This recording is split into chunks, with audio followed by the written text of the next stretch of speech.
ಕೇಂದ್ರದ ಬಜೆಟ್ನಲ್ಲಿ ಯಾರಿಗೆ ಸಿಹಿ ಸಿಗುತ್ತೆ ಅನ್ನುವಂತಹ ಕುತೂಹಲದ ಅನೇಕ ವಿಚಾರಗಳನ್ನು ನಾವು ಹೇಳ್ತಾ ಇದ್ದೀವಿ. ಕುತೂಹಲದ ಜೊತೆಗೆ ಅನೇಕ ವಿಚಾರಗಳಲ್ಲಿ ಪ್ರಶ್ನೆ ಕೂಡ ಇದೆ. ತೆರಿಗೆ ಸ್ಲ್ಯಾಬ್ ವಿಚಾರ ಇರಬಹುದು ಅಥವಾ ಶೇರ್ ಮಾರುಕಟ್ಟೆಯ ಸ್ಥಿತಿ ಇರಬಹುದು, ಸುಧಾರಿಸುತ್ತಾ ಅನ್ನುವಂತಹ ಒಂದು ಪ್ರಶ್ನೆ ಇತ್ತು. ಸೊ ಕೌಂಟ್ ಡೌನ್ ಶುರುವಾಗ್ತಾ ಇದೆ. ಕೆಲವೇ ಕ್ಷಣಗಳಲ್ಲಿ ಕ್ಯಾಬಿನೆಟ್ ಸಭೆಯನ್ನ ಕೂಡ ನಡೆಸಲಾಗುತ್ತೆ. ಒಂದು ಫಾರ್ಮಾಲಿಟಿ ಇರುತ್ತೆ.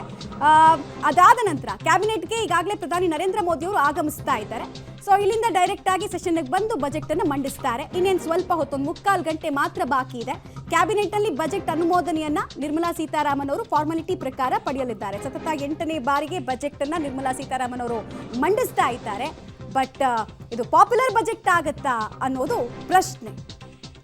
ಓಕೆ, ಇನ್ನೊಂದು ಕಡೆಗೆ ನಿರ್ಮಲಾ ಸೀತಾರಾಮನ್ ಅವರ ಕುರಿತಂತೆ ಕೂಡ ಅನೇಕ ಇಂಟ್ರೆಸ್ಟಿಂಗ್ ಡೀಟೇಲ್ಸ್ ಕೂಡ ಸಿಗ್ತಾ ಇದೆ. ರೈಟ್, ರುದ್ರಮೂರ್ತಿ ಅವರೇ, ನಾನು ಒಂದು ಪ್ರಶ್ನೆನ ಬ್ರೇಕ್ ಹೋಗೋಕ್ಕಿಂತ ಮುಂಚೆ ಕೇಳಿದೆ ನಿಮಗೆ. ಅದ್ರ ಜೊತೆಗೆ ಇನ್ನೊಂದು ಆ್ಯಡ್ ಆನ್ ಮಾಡಿಬಿಡ್ತೀನಿ. ಲಾಸ್ಟ್ ಟೈಮ್ ಬಜೆಟ್ ಮಂಡಿಸಿದಾಗ ಈ ಶಾರ್ಟ್ ಟರ್ಮ್ ಕ್ಯಾಪಿಟಲ್ ಗೇನ್ಸು ಮತ್ತು ಲಾಂಗ್ ಟರ್ಮ್ ಕ್ಯಾಪಿಟಲ್ ಗೇನ್ಸ್ ಮೇಲೆ ವಿಪರೀತ ಟ್ಯಾಕ್ಸ್ ಹಾಕಿದ್ರು, ಶೇರ್ ಮಾರ್ಕೆಟೇ ಬಿತ್ತು. ಡಾಮಿನೋ ಎಫೆಕ್ಟ್ ಇರುತ್ತೆ ಅನ್ನೋದ್ರ ಬಗ್ಗೆ ನಂದು ಮಾತು. ಸೊ ಶೇರ್ ಮಾರ್ಕೆಟಲ್ಲಿ ಏನಾಗ್ಬೋದು ಇವತ್ತು, ಮತ್ತು ಈ ಡಾಮಿನೋ ಎಫೆಕ್ಟ್ ಇವತ್ತೇನಾದ್ರೂ ನಾವು ನಿರೀಕ್ಷೆ ಇಟ್ಕೊಳ್ಬೋದಾ, ಹೇಗೆ? ಮೊದಲನೇದಾಗಿ ಕಳೆದ 4 ತಿಂಗಳಲ್ಲಿ ಶೇರ್ ಮಾರ್ಕೆಟಲ್ಲಿ ಎಷ್ಟು ಇಳಿತ ಆಗಿದೆ ಅಂದರೆ, ಬರೀ ನಾವು ಸೆನ್ಸೆಕ್ಸು ನಿಫ್ಟಿ ನೋಡಿದ್ರೆ ಒಂದು 10% 12% ಬಿತ್ತು ಅಂತ ಹೇಳ್ತೀರಾ. ಶೇರ್ಗಳನ್ನು ನೋಡಿದ್ರೆ ದೊಡ್ಡ ದೊಡ್ಡ ಕಂಪನಿಗಳು, ರಿಲಯನ್ಸ್ ಇಂಡಸ್ಟ್ರಿ ಅಂತ ಕಂಪನಿಗಳು, ಟಾಟಾ ಮೋಟಾರ್ ಅಂತ ಕಂಪನಿಗಳು 40% ಇಳಿಕೆಯನ್ನ ಕಳೆದ 4 ತಿಂಗಳಲ್ಲಿ ನೋಡಿದೀವಿ. ಸೊ ಸ್ಟಾಕ್ ಮಾರ್ಕೆಟ್ ಸ್ಪೆಸಿಫಿಕ್ ಆಗಿ ನನ್ನ ಪ್ರಕಾರ ಓದ್ಸಲ ಮೇಡಮ್ ಇವಾಗ ತಾನೇ ಹೇಳ್ದಂಗೆ long term capital gain tax ಜಾಸ್ತಿ ಮಾಡಿದ್ರು, short term capital gain tax ಜಾಸ್ತಿ ಮಾಡಿದ್ರು, ಸೆಕ್ಯೂರಿಟಿ ಟ್ರಾನ್ಸಾಕ್ಷನ್ ಟ್ಯಾಕ್ಸ್ ಜಾಸ್ತಿ ಮಾಡಿದ್ರು. ಅಂದ್ರೆ ಯಾವ ಟ್ಯಾಕ್ಸ್ ಬಿಡ್ಲೇ ಇಲ್ಲ. ನಾನು ಅದಕ್ಕೆ ಹೇಳಿದ್ದು, ಈ ಸಲ ನೀವೇನು ದೊಡ್ಡ ಬಜೆಟ್ ಬೆನಿಫಿಟ್ ಕೊಡೋದೇ ಬೇಡ, ರೈಸ್ ಮಾಡದೇ ಇದ್ರೆ ಟ್ಯಾಕ್ಸ್ ಅದೇ ಗ್ರೇಟ್ ಬಜೆಟ್ ಅಂತ ಹೇಳಿದೆ. ಸೊ ನನ್ನ ಪ್ರಕಾರ ಸ್ಪೆಸಿಫಿಕ್ ಆಗಿ ಹೂಡಿಕೆದಾರರಿಗೆ ಹೇಳ್ತಾ ಇದ್ದೀನಿ, ಇಂತಹ ಸದಾವಕಾಶ ಜೀವನದಲ್ಲಿ ತಿರ್ಗಾ ಶೇರ್ ಮಾರ್ಕೆಟ್ ಹೂಡಿಕೆಗೆ ಸಿಗೋದಿಲ್ಲ. ನೀವು ಇವತ್ತು ಇನ್ವೆಸ್ಟ್ಮೆಂಟ್ ಮಾಡಿ, ನಾನು ಇನ್ನೊಂದು 2 ವರ್ಷ 3 ವರ್ಷಕ್ಕೆ ಇವತ್ತು ಇನ್ವೆಸ್ಟ್ ಮಾಡಿದ್ರೆ ರಿಟರ್ನ್ಸ್ ನೀವು 20-25% ವರ್ಷಕ್ಕೆ ಆವರೇಜ್ ರಿಟರ್ನ್ಸ್ ಗಳನ್ನ ಮಾಡಬಹುದು. ಬ್ಯಾಂಕ್ ಎಫ್ ಡಿ ಇವತ್ತು 5.5-6% ಸಿಕ್ಕಿದ್ರು ದೊಡ್ಡದಾಗಿದೆ. ನಾನು ಮಾತಾಡ್ತಿರೋದು ಸರಾಸರಿ ಎವ್ರಿ ಇಯರ್ 20-25% ರಿಟರ್ನ್ ಅನ್ನ ಆವರೇಜ್ ಆಗಿ ನೆಕ್ಸ್ಟ್ 2-3 ಇಯರ್ಸ್ಗೆ ಮಾಡುವಂತಹ ಮಾರ್ಕೆಟ್ ಕಂಡೀಷನ್ ಇವತ್ತಿದೆ. ಇದು ಶೇರ್ ಪೇಟೆ ಬಗ್ಗೆ ಹೇಳ್ತಾ ಇದ್ದೀನಿ. ಈಗ ಗೋಲ್ಡ್ ಮತ್ತೆ ಸಿಲ್ವರ್ ಬಗ್ಗೆ 2-3 ಅಂಶಗಳನ್ನು ನೋಡಿದ್ದೀನಿ. ಅಂತಾರಾಷ್ಟ್ರೀಯ ಮಾರ್ಕೆಟ್ ಅಲ್ಲಿ ಚಿನ್ನ ಇವತ್ತು $2,800 ಪರ್ ಔನ್ಸ್ ಇದೆ.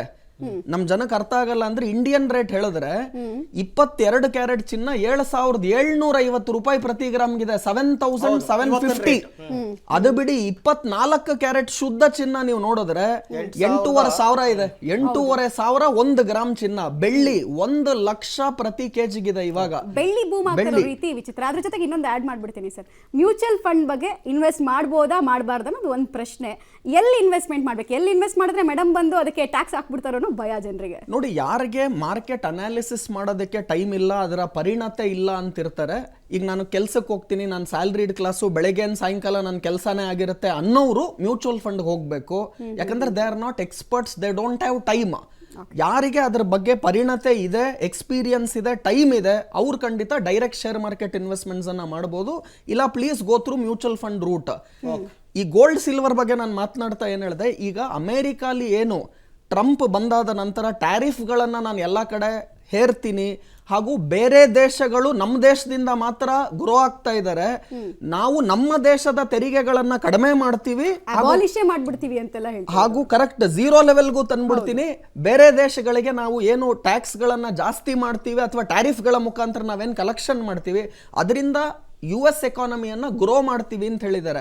ಇದು ಎಲ್ಲಾ ಕಾರಣದಿಂದಾಗಿ ಅಂತಾರಾಷ್ಟ್ರೀಯ ಮಾರುಕಟ್ಟೆಯಲ್ಲೂ ಏನಾಗ್ತಾ ಇದೆ, ಸೇಫ್ ಹೆವೆನ್ ಗೋಲ್ಡ್ ಕಡೆಗೆ ಇನ್ವೆಸ್ಟ್ಮೆಂಟ್ಸ್ ಜಾಸ್ತಿ ಹೋಗ್ತಾ ಇದೆ.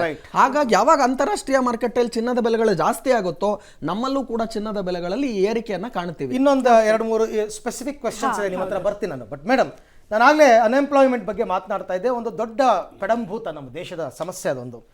MSMEಗಳು ಅವರ ಕೊಡುಗೆ ಈ ಅನ್ಎಂಪ್ಲಾಯ್ಮೆಂಟ್ ವಿಚಾರದಲ್ಲಿ ತುಂಬ ದೊಡ್ಡದು. ಆದರೆ ಆವಾಗಲೇ ಚರ್ಚೆ ಮಾಡ್ದಂಗೆ ಅಗೈನ್ ಸ್ಕಿಲ್ಡ್ ಎಂಪ್ಲಾಯೀಸು ನಿಮಗೆ ಸಿಗ್ತಾ ಇಲ್ಲ ಅಂತಕ್ಕಂಥದ್ದು. ಕೌಶಲ್ಯ ಅಭಿವೃದ್ಧಿ ಅನ್ನೋದಕ್ಕೆ ಯಾರೂ ಒತ್ತು ಕೊಡ್ತಾ ಇಲ್ಲ ಅಂತಕ್ಕಂಥದ್ದು. ಒಂದು ಕಡೆ ನಿರುದ್ಯೋಗ ಸಮಸ್ಯೆ ನಿವಾರಣೆಗೆ ಪ್ರಯತ್ನ ಪಡ್ತಾರೆ, ಮತ್ತೊಂದು ಕಡೆ ಅಂಥ ಎಂಪ್ಲಾಯೀಸ್ಗಳನ್ನ ನೀವು ಕೊಡೋದೇ ಇಲ್ಲ. ಹೆಂಗೆ ಇದು ಬ್ಯಾಲೆನ್ಸ್ ಮಾಡೋದು? ಆ್ಯಕ್ಚುಲಿ ಸ್ಟ್ಯಾಟಿಸ್ಟಿಕ್ಸ್ ನೋಡಿದ್ರೆ 2017-18 ಆಲ್ಮೋಸ್ಟ್ 6% ಇತ್ತು ಅನ್ಎಂಪ್ಲಾಯ್ಮೆಂಟ್ ರೇಟು, ಇವಾಗ 3.2% ಆಗಿದೆ. ಬಟ್ ಈವನ್ ಇದು ಇನ್ಕ್ರೀಸ್ ಆಗೋ ಚಾನ್ಸಸ್ ತುಂಬ ಜಾಸ್ತಿ ಇದೆ. ಇವಾಗ ಸ್ಕಿಲ್ಡ್ ಎಂಪ್ಲಾಯ್, ಇವಾಗ ಕರೆಂಟ್ಲಿ ಮಿಷಿನ್ ಲರ್ನಿಂಗ್ ಅಂತಾರೆ, ಆರ್ಟಿಫಿಷಿಯಲ್ ಇಂಟೆಲಿಜೆನ್ಸ್ ಅಂತಾರೆ, ರೋಬೋಟಿಕ್ಸ್ ಅಂತ, ಇದ್ರ ಬಗ್ಗೆ ಅಪ್ಗ್ರೇಡ್ ಆಗ್ತಿಲ್ಲ. ಇದಕ್ಕೆ ಅಪ್ಗ್ರೇಡ್ ಆಗೋಕ್ಕೆ ಕೆಲವರು ಈ ಕೋರ್ಸಸ್ಗೆ ನೀವು ನೋಡಿದ್ರೆ ಯಾವುದೋ ಒಂದು ಇದನ್ನೇ ಒಂದು ಕೋರ್ಸ್, ಇವಾಗ ಕ್ಲಿನಿಕಲ್ ರಿಸರ್ಚ್ ಅಂತ ತಗೊಳ್ಳಿ, ಒಂದು ಕೋರ್ಸ್ 3 ತಿಂಗಳ ಕೋರ್ಸಿಗೆ 1 ಲಕ್ಷ ರೂಪಾಯಿ, 6 ತಿಂಗಳ ಕೋರ್ಸಿಗೆ ಈ ಥರ ಎಲ್ಲ ಈ ಟ್ರೈನಿಂಗ್ ಇನ್ಸ್ಟಿಟ್ಯೂಟು ಲಾಬಿ ಮಾಡ್ಕೋತಾ ಇದ್ದಾರೆ ತುಂಬ.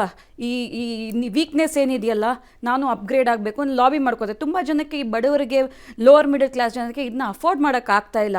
ಅವಾಗ ಏನು ಮಾಡ್ತಾ ಇದ್ದಾರೆ, ಅವರು ಇಂಟರ್ವ್ಯೂಗೆ ಹೋದರೆ ದೇ ಆರ್ ನಾಟ್ ಸ್ಕಿಲ್ಡ್. ಈ ಕಡೆ ಒತ್ತು ಕೊಡಬೇಕಾಗುತ್ತೆ ಸರ್ಕಾರ. ಅವರು ಟ್ರೈನಿಂಗ್ ಇನ್ಸ್ಟಿಟ್ಯೂಟ್ಸ್ನ ಎಸ್ಟಾಬ್ಲಿಷ್ ಮಾಡಿ ಈ ಥರ ಅಪ್ಗ್ರೇಡೆಡ್ ಸ್ಕಿಲ್ಸು ಅಂದರೆ ಟಾಪ್ ಪ್ರೊಫೆಷ್ನಲ್ಸ್ನ ಇನ್ವಾಲ್ವ್ ಮಾಡಬೇಕು ಟ್ರೈನಿಂಗಲ್ಲಿ. ನೀವು ಯಾರನ್ನೋ ಕರ್ಕೊಂಬಂದು ಅವ್ರಿಗೆ ಅದು ಉಪಯೋಗ ಆಗಿದೆ ಅಂದರೆ ಹೆಲ್ಪ್ ಆಗೋಲ್ಲ. IIT, IIMಸು ಇಲ್ಲೆಲ್ಲ ಒಳ್ಳೊಳ್ಳೆ ಪ್ರೊಫೆಸರ್ ಇದೆ, ನೀವು ಫಂಡ್ ಮಾಡಿ, ಸೆಂಟ್ರಲ್ ಗೌರ್ಮೆಂಟಿಂದ ಫಂಡ್ ಮಾಡಿ ಇಂಥ ಒಳ್ಳೊಳ್ಳೆ ಪ್ರೊಫೆಸರ್ಸ್ನ ಕರ್ಕೊಂಬಂದು ಟ್ರೈನ್ ಮಾಡಿದೆ ಖಂಡಿತವಾಗಿಯೂ ರೂರಲ್ ಪಾಪ್ಯುಲೇಷನ್ ಇರೋ ತುಂಬ ಜನಕ್ಕೆ ಕನಸಿರುತ್ತೆ, ನಾನು ಆರ್ಟಿಫಿಷಿಯಲ್ ಇಂಟೆಲಿಜೆನ್ಸ್ ಓದಬೇಕು ಅಂತ. ಅದು ಕೆಲವು ಸರಿ ಕರಿಕ್ಯುಲಮ್ ಇರೋದಿಲ್ಲ. When they go to the interview they are not able to face it. ಇವಾಗ ಕ್ಲಿನಿಕಲ್ ರಿಸರ್ಚ್ ಅಂತ ತಗೊಳ್ಳಿ, ಬಯೋಟೆಕ್ನಾಲಜಿಲಿ ಆ ಸಬ್ಜೆಕ್ಟೇ ಮೆನ್ಷನ್ ಆಗಿರಲ್ಲ. But when they go out, top MNC ಕಂಪ್ನೀಸಲ್ಲೆಲ್ಲ ಈ ಬಿಸ್ನೆಸ್ ಮಾಡ್ತಾ ಇದ್ದಾರೆ. ಇವಾಗ ಈವನ್ ಇನ್ಫೋಸಿಸಿಂದ ಹಿಡಿದು, ವಿಪ್ರೋಯಿಂದ ಹಿಡಿದು ಅವರೆಲ್ಲ ಫಾರ್ಮಾಕೋವಿಜಿಲೆನ್ಸ್, ಲೈಫ್ ಸೈನ್ಸ್ ಕಡೆ ಹೋಗ್ತಾ ಇದ್ದಾರೆ. ಬಟ್ ಇವ್ರಿಗೆಲ್ಲ ಸ್ಕಿಲ್ಡ್ ಎಂಪ್ಲಾಯೀಸ್ ಬೇಕು. ನಾರ್ಮಲ್ ಆಗಿ BSc biotech, MSc biotech pass ಆದವ್ರನ್ನ ತಗೋತಾ ಇಲ್ಲ. ಯಾವಾಗ ಒಂದು ದೇ ಸ್ಟ್ಯಾಂಡ್ ಅಸೈಡ್, ಯಾರು ಒಂದು 5 ಲಕ್ಷ 3 ಲಕ್ಷ ಖರ್ಚು ಮಾಡಿರ್ತಾರೋ they stand aside from these people. So ಇದ್ರ ಕಡೆ ಒತ್ತು ಕೊಟ್ಟರೆ, ಯಾರು ಸರ್ಕಾರದಿಂದ ಫಂಡ್ ಆಗಿರೋಂಥ ಸ್ಕಿಲ್ಡ್ ರಿಸೋರ್ಸಸ್ನ ಇದಕ್ಕೆ ಹಾಕಿ ಅದನ್ನ ಟ್ರೈನಿಂಗ್ ಕೊಡಬೇಕು. ಯಾರು ಡಿಸರ್ವ್ ಸ್ಕಿಲ್ ಡೆವಲಪ್ಮೆಂಟ್ ಮಾಡ್ಕೊಳ್ತಕ್ಕಂಥದ್ದು ಅನಿವಾರ್ಯ. ನಿಮಗೆಲ್ಲ ಆಶ್ಚರ್ಯ ಆಗ್ಬೋದು. ಒಂದು ವಿಚಾರ ಹೇಳ್ತೀನಿ ಕೇಳಿ. ಒಬ್ಬರು ಫೇಮಸ್ ಕಾರ್ಡಿಯಾಕ್ ಸರ್ಜನ್, 60 ವರ್ಷ, ಅವರು 2 ತಿಂಗಳು ಡ್ಯೂರೇಷನ್ಗೆ ಜರ್ಮನಿಗೆ ಹೋಗಿ ಮೊನ್ನೆ ಒಂದು ಕೋರ್ಸ್ ಮಾಡ್ಕೊಂಬಂದಿದ್ದಾರೆ. ಅವ್ರಿಗೆ ಬೇಕಾಗೇ ಇಲ್ಲ, 60 ವರ್ಷ ವಯಸ್ಸು ಅವ್ರಿಗೆ, ಮೊನ್ನೆ 2 ತಿಂಗಳು ಕೋರ್ಸ್ ಮಾಡ್ಕೊಂಬಂದಿದ್ದಾರೆ. ಯಾಕೆ ಸರ್, ನಿಮಗೇನಾದ್ರೂ ಅಗತ್ಯ ಇತ್ತು ಇದರಿಂದ? ಇಲ್ಲ, ಆಗಲ್ಲ. ಇಲ್ಲ ಅಂತಂದ್ರೆ ನಾವು ಕಾಂಪೀಟ್ ಮಾಡೋಕ್ಕಾಗಲ್ಲ. ನಾವು ಬೇರೆ ದೇಶಕ್ಕೆ, ಎಲ್ಲ ಇಲ್ಲಿಂದ ಬೇರೆ ದೇಶಕ್ಕೆ ಯಾಕೆ ಹೋಗ್ತಾರೆ ಪೇಷಂಟ್ಸ್, ದುಡ್ಡಿರೋರು? ಇಲ್ಲೇ ಬರಬೇಕು ಅಂದ್ರೆ ನಾನು ಮಾಡ್ಕೊಳ್ಳೇಬೇಕು ಅಂತ. ಹಾಗಾಗಿ ಸ್ಕಿಲ್ ಡೆವಲಪ್ಮೆಂಟ್ ಅಂತಕ್ಕಂಥದ್ದು ಇಟ್ಸ್ ವೆರಿ ಇಂಪಾರ್ಟೆಂಟ್.